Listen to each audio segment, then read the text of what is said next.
გამარჯობა, დღეს გასწავლით როგორ გავყინე მარწყვის სახლში.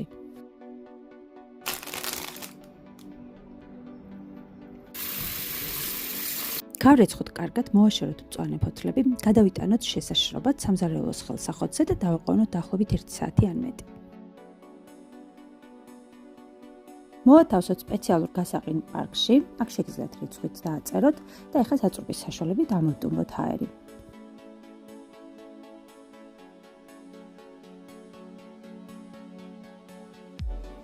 და ამ მდგომარეობაში შევინახოთ საყინულეში, აქ როგორც ხედავთ, მე მაქვს სხვადასხვა ბოსტნეული და ხილი, იმავე მეთოდით გაყინული არის სოკო, ბროკოლი და ასე შემდეგ.